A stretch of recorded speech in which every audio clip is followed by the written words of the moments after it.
Hello बच्चों, कैसे हैं? सब ठीक ठाक ना? चलिए, अच्छी बात है। हम लोग आज आगे बढ़ते हैं।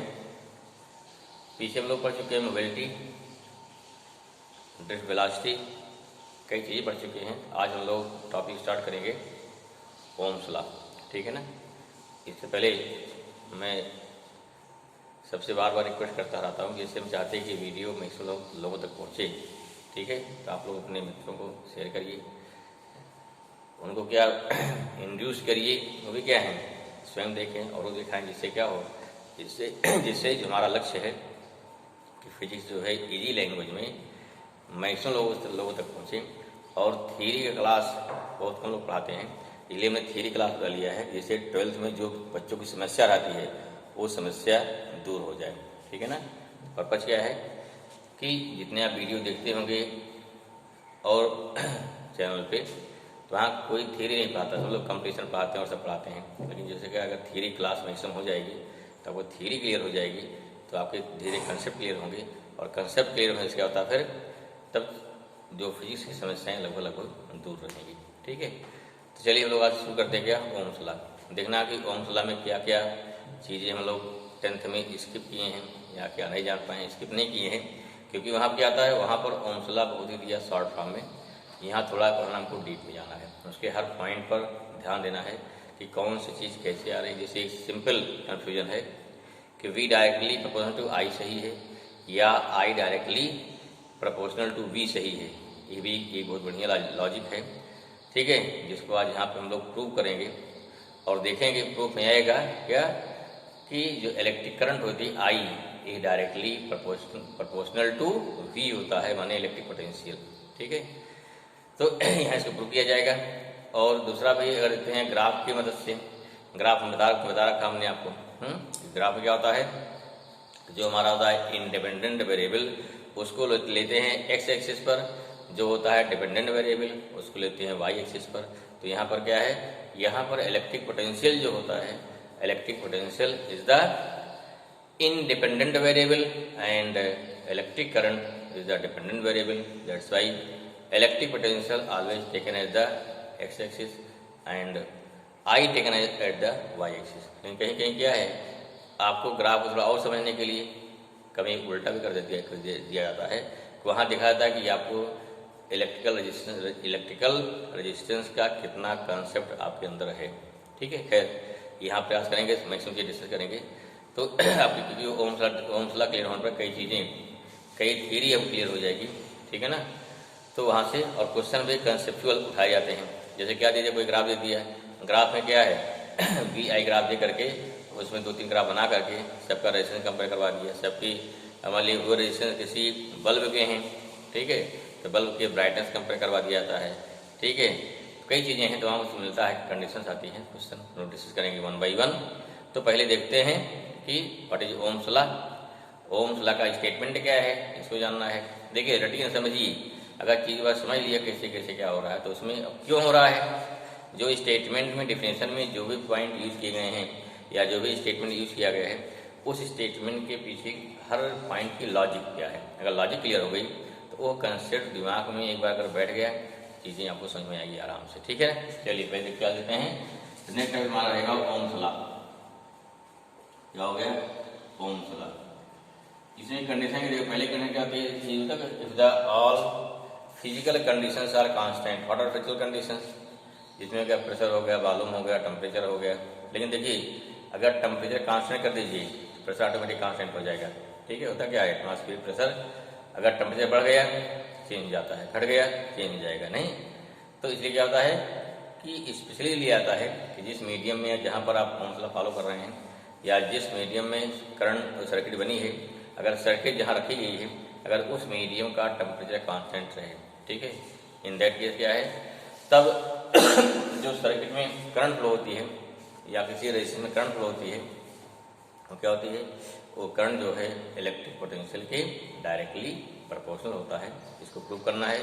तो ये हमारा क्या हो गया, ये स्टेटमेंट हो गया, लिखिए इसको, इट स्टेट्स दैट इफ, जो कंडीशन क्या है, if all the physical condition water physical chemical, clear ना। फिजिकल माने ऐसे कंडीशन जो हमेशा क्या रिवर्स होती जाती है, अर्थात एक स्टेट दूसरे स्टेट में दूसरे से पहले में आ जाए, बोलते फिजिकल ना।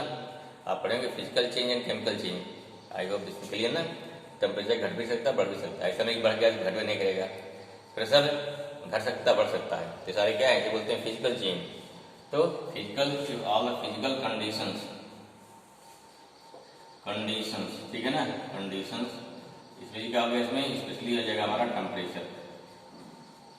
ये क्या हो गया, इज कांस्टेंट और रिमेन्स कांस्टेंट अनचेंज, कांस्टेंट हो गया, constant.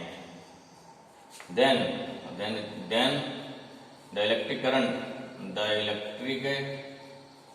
then the electric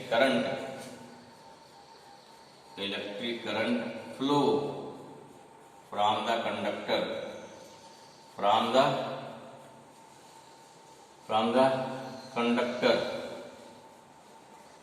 conductor से करंट फ्लो होती है, उसका रेजिस्टेंस अपना होगा। From the conductor is directly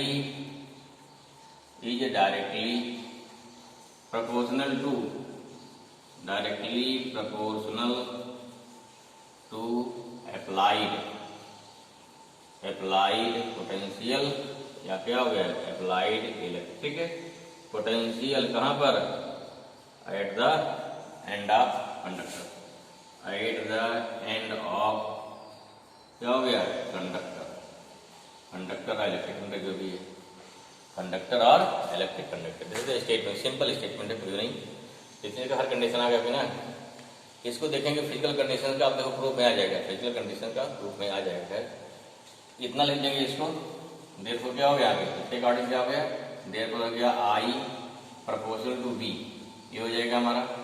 हाँ, और यहाँ जो कांस्टेंट क्या था, यहाँ से कांस्टेंट आएगा, ये होता है आई इक्वल टू 1/r, कांस्टेंट आता है भाई यहाँ पे, ध्यान रखिए ये v आता है, या simply I into R equal to V. Formula हमारा वही है ना, फार्मूला आपको वही रहेगा, v equal to I R ही, चेंज नहीं। कैसे है, अगर एग्जाम में स्टेटमेंट आता है तो आप उधर दिखाई छोड़ देंगे। इधर क्या हो जाएगा वोल्टेज, इधर क्या हो जाएगा करंट, यहाँ क्या, यहाँ दिखा देते स्ट्रेट लाइन ग्राफ मिलता है। ठीक है, क्या मिलता है, स्ट्रेट लाइन ग्राफ मिलता है। अब यहाँ क्लियर हो गया, अगर स्ट्रेट लाइन ग्राफ मिल रहा है तो क्या हो जाएगा, in that condition what happen, यहाँ जो उसका स्लोप आएगा, क्या आ गया स्लोप, थीटा ना, एंगल लो स्लोप का ध्यान दीजिए। अगर स्लोप में देखिए यहाँ क्या हो जाएगा भाई, इस ग्राफ में स्लोप मान लो पॉइंट ओ हो गया, ये पॉइंट मान लो ए हो गया, ये पॉइंट आपका बी हो गया, ग्राफ न हो, ग्राफ जा रहा है। ठीक है, स्लोप क्या हो जाएगा, यहाँ आ जाएगा स्लोप ऑफ दिस ग्राफ, क्या हो गया, कर लेंगे slope of V I curve या वी आई ग्राफ, क्या बोलते हैं इसे बोलते हैं वी आई या वोल्टेज करंट ग्राफ, चाहे वी आई बोलिए या आई वी कर्व बोल देते हैं, जो बोलिए, चाहे वी आई कर्व लिखा रहे या आई वी कर्व दोनों लिखा जाता है। ठीक है ना, तो ग्राफ क्या आ जाएगा, क्योंकि यहाँ का टेन थीटा क्या आएगा, यहाँ जो आएगा टेन थीटा आएगा ना, कितना आ गया टेन थीटा, ये हो गया ए बी अपान ओ ए आ जाएगा। क्लियर, कितना आया, ए बी अपान ओ ए आ रहा है। ए बी कितना भाई है, ध्यान रखिए कितना है, पे यहाँ पे आई है, यहाँ क्या है वी है, कितना हो गया ये आई है, ये कितना हो गया वी है। किसी पर्टिकुलर टाइम पे वैल्यू कितनी होगी इधर से, यहाँ मिला दो कितना हो जाएगा, इसी चीज आई हो गया, ये चीज आई हो गया ना, ये चीज भी हो गया, जैसे कितना हो गया आई हो गया। अब आई अपान भी देखिए क्या होता है, यहाँ से आई अपान भी जो जाएगा 1/r हो जाएगा, क्या हो जाएगा ये 1/r आया, इसका मतलब ध्यान रखिए। तो जो स्लोप आप यहाँ से क्या मिला, यहाँ स्लोप ऑफ देयरफॉर हो गया slope of V I curve. अब ध्यान रखिए एग्जाम कभी भी करते क्या है, आपको भगाने के लिए, आपको क्या थोड़ा चेंज करने के लिए, अगर वोल्टेज यहाँ दे दिया, करंट यहाँ दे दिया, तब ये वी आई वी अपना, तब यहाँ वी आ जाएगा, यहाँ आई जाएगा ना, तो उसमें कितना हो जाएगा, तो उसमें कैपिटल आ जाएगा। फिर तो कंफ्यूज नहीं होना है, क्योंकि कंपटीशन में वैसे कभी कभी कंफ्यूज करने के लिए वी आई चेंज कर देते हैं, लेकिन जल्दी से नहीं होता है। लेकिन एक बार क्वेश्चन को सॉल्व करने पर देखिए कहाँ पे क्या दिया गया है। कितना हो गया ये कितना भाई हो गया, कर्व हो गया, मतलब कितना हो गया, यहाँ हो गया टेन थीटा इक्वल टू कितना हो गया आर हो गया, सॉरी 1/r आया ना, या यहाँ कितना हो गया, तो क्या आर इक्वल टू कितना हो गया, कॉट थीटा। क्या हुआ, आर क्या हो जाएगा, कॉट थीटा। ठीक है। हाँ, अगर बी कहाँ था, बी दिया था इस पे आई पे, बी दिया था वाई पर, आई दिया था एक्स पर, तो बी अपन आई क्या होता है, टेन थीटा। ये ध्यान रखना है। इसमें क्या हुआ, दिस मीन्स क्या हो गया कि आर जो है किसके प्रोपोर्शनल है, थीटा बढ़ेगा ना, माने क्या आर जो है कॉट थीटा के प्रोपोर्शनल है। क्या हो गया, कॉट थीटा के प्रोपोर्शनल है। क्लियर हुआ, चाहे का चाहे तो कर दिए। अरे कांस्टेंट एक मान लो यहाँ पे ना, क्या मान सकते हो, आर हो गया R proportional to cot theta. यहाँ कांस्टेंट कितना आएगा, 1 आ जाएगा। कांस्टेंट कितना आ जाएगा, 1 आएगा। क्या मतलब इसकी मीनिंग क्या निकली। अब देखो what is value of cot theta. Theta क्या होता है देखिए, आर पर का कॉट 0 कितना होता है बताइए फट से, कॉट 0 कितना होता है भाई, कॉट 90 कितना होता है याद है, हैं कॉट 0 कितना हो गया, कॉस 0 अपॉन साइन 0 1 अपॉन 0 कितना हो गया है, इनफाइनाइट। कॉट 90 कितना हो गया, कॉट 90 क्या हो गया, कॉस 90 अपॉन साइन 90 0/1। ठीक, कितना हो जाएगा 0। इसका मतलब देखो ध्यान दीजिए, कॉट 0 क्या इन्फिनिटी है, कॉट 90 क्या 0 है। तो जैसे जैसे एंगल बढ़ रहा है, क्या वैल्यू क्या घट रही बढ़ रही है, वैल्यू हमारी इससे घट रही है, डिक्रीज हो रही ना। अरे कॉट 0 पर 90 बहुत बड़ी वैल्यू हो गई, कॉट 90 में 0 खत्म हो गई। माने क्या 90 से क्या हो गया, मतलब क्या हो गया कि कॉट में वैल्यू जो होती है वो इन्फिनिटी से 0 तक क्या होता है, डिक्रीज होती है। This means as angle increase, जैसे एंगल इंक्रीज होगा वी आई कर्व में, रेजिस्टेंस वैसे वैसे कम हो जाएगा। बात समझ में आ गई। सिंपल देखो, अगर मान दे दिया जाए आपको, सिंपल देखो क्या दे दिया गया, ए कंपेरिजन है। अगर बी आई दे दिया यहाँ पे, एक दे दिए यहाँ पे ए क्या दे दिया यहाँ पे बी। अब क्या पूछ लिया, इसमें ए बी में किसका रेजिस्टेंस क्या है ज्यादा, किसका कम है। देखो स्लोप यहाँ थीटा वन या थीटा ए हो गया, यहाँ क्या होगा थीटा 2 हो गया, या थीटा बी हो गया। ठीक है, यहाँ क्या सेंस थीटा ए क्या है, लेस देन थीटा बी है। देयरफॉर कॉट क्या हो जाएगा, चलिए कॉट थीटा ए मोर देन हो जाएगा, कॉट थीटा ऐसे कंपेयर किया जाता है। ठीक, अब जैसा आर क्या है, आर जो है कॉट थीटा के डायरेक्टली प्रोपोर्शनल है। कॉट थीटा बड़ा हो गया, ये छोटा हो गया, this shows R A more than क्या हो गया R B. I you clear, समझ में आ गया। ठीक है, इस प्रकार से कंपेरिजन नोट डाउनलोड कर लीजिए। इसमें यहाँ क्या क्वेश्चन बन गया ना, कंपेयर क्या हो गया, क्वेश्चन बन गया कंपेयर द रेजिस्टेंस ऑफ, ठीक है A B, compare the, question क्या है, compare the resistance of A and B by in figure, in graph. Clear हो भाई, समझ में आ गया, क्लियर। ओके, चलो भाई नेक्स्ट प्रूफ करिए। फिर कहते हैं प्रूफ क्या होगा पेपर से, ओम्स लॉ का प्रूफ। ये तो आपका और भी सॉल्व करवाएंगे इस पे, पर इतना जान लीजिए।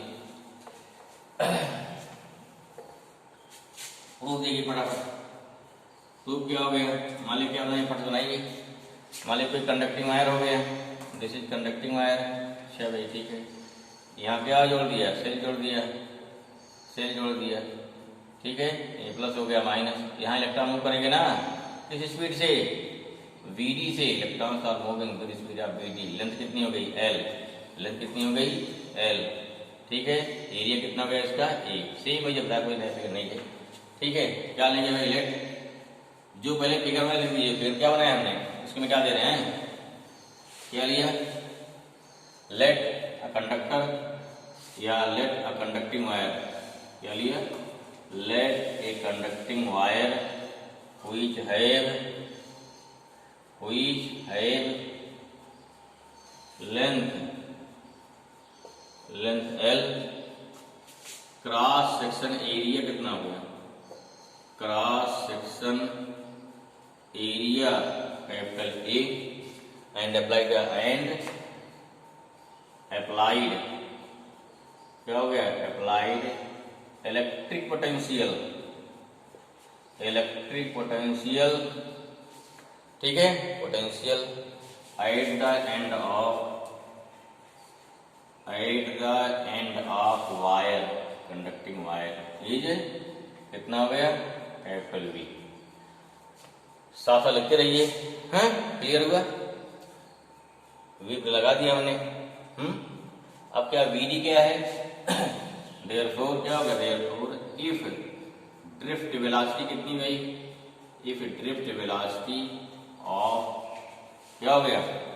Drift velocity of conducting of क्या हो गया? Of electron is VD. ठीक है, फॉर्मूला क्या वीडी हो जाएगा? देयरफॉर फॉर्मूला हो जाएगा देयरफॉर ड्रिफ्ट वेलोसिटी। फॉर्मूला मालूम ना?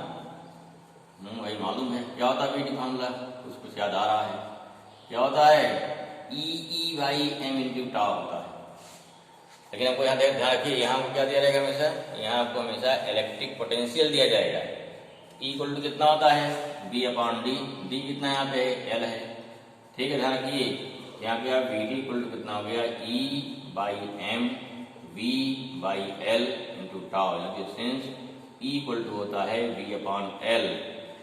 ठीक है, ये फॉर्मूला बहुत यूज जाता है, E equal to V upon L. अभी क्वेश्चन करवाएंगे इस पे। ठीक है, कितना हो गया? E by M V by L की वैल्यू क्या आ गई? This is the formula of drift velocity number. Question number 1 हो गया। I will clear. बहुत ही सिंपल है प्रूफ, इसका कठिन नहीं है। हाँ, लेकिन फार्मूला आपको याद होना चाहिए। अगर फार्मूला नहीं याद है बहुत कठिन भी है। चलिए, हो गया इतना? समझ में आया? अच्छा, एक और था रिलेशन याद है क्या? कौन सा? करंट डेंसिटी और ड्रिफ्ट वेलोसिटी का। यहाँ लिखो also we know that from relation between electric current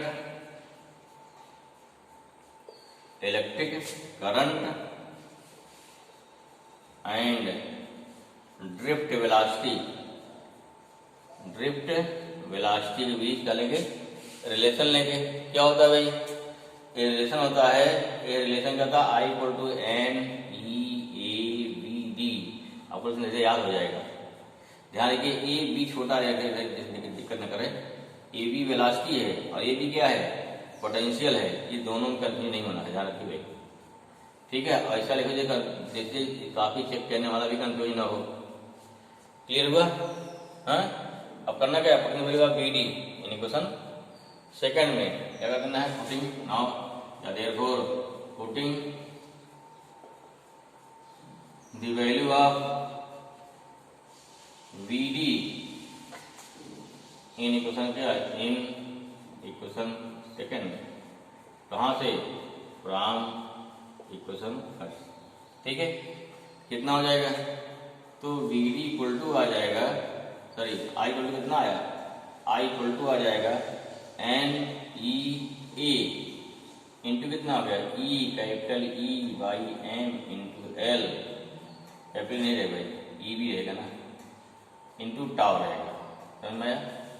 into क्या रहेगा? टाउ रहेगा। ठीक है, अब देखो क्या हो जाएगा? कितना आया? This shows I equal to N E square A. E square जाना है? E square A upon m into क्या हो गया? एल। तो देखो इंटू टाउ, इसको भी बाहर कर लो भाई। ए क्वेश्चन क्या हो गया? 3 हो गया। तो अभी क्या कर दिया? अभी कर दिया बाहर भी को। I equal to N E square A M by L into क्या हो गया? इंटू हो गया टाउ होल ब्रैकेट। तो क्या आ गया आपके? भी बाहर कर लिया। सब कुछ कोई नया नहीं, कुछ नहीं किया। आपको बहुत ज़्यादा रटना नहीं है, ध्यान समझिएगा कि हमने कुछ नहीं किया, केवल वी डी का फॉर्मूला लिखा और आई और वी डी लिखा, रिलेशन वी डी रिलेशन डाल दिया। कुछ नहीं किया गया, सबसे आसान सिंपल है। क्वेश्चन आता 3 मार्क्स, क्वेश्चन आता 3 नंबर में। ठीक है, देखो ध्यान से। यहाँ देखो रिलेशन में क्या है? यानी क्या? नंबर ऑफ इलेक्ट्रॉन्स तो घटे पड़ेगा नहीं। कंडक्टर फिक्स होता है, कितने इलेक्ट्रॉन फ्री होते हैं। ध्यान के कंडक्टर के अंदर इलेक्ट्रॉन फिक्स होते हैं। कॉपर के अंदर कितना फिक्स है? एल्यूमिनियम के अंदर क्या फिक्स है? ठीक है, तो नंबर ऑफ इलेक्ट्रॉन उसी के अनुसार उसकी कंडक्टिविटी क्या होती है, वो क्या है डिसाइड होती है।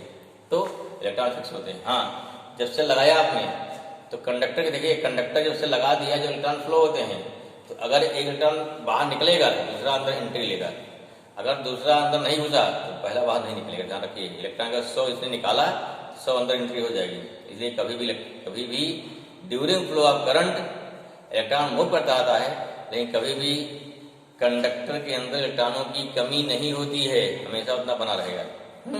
ये बहुत ही चालाक है, इलेक्ट्रॉन अगर देगा पहले के लेगा, ऐसा नहीं पिन दे देगा। ठीक है, चलिए यहाँ क्या हो गया, इनफिक्स है, इलेक्ट्रिक चार्ज कांस्टेंट होती है, एरिया ऑफ वायर घटने में कोई मतलब ही नहीं है, चेंज कांस्टेंट है, mass of electron also constant, length of wire. ठीक है, बात इसकी आती टाउ की, ये टाउ मेन बात है। हमें टाउ क्या है, टाउ बोलते हैं रिलैक्सेशन टाइम। ये जो कहाँ डिपेंड, किस पे डिपेंड करता है, याद आ गया। ठीक, दिस डिपेंड्स अपॉन टेम्परेचर।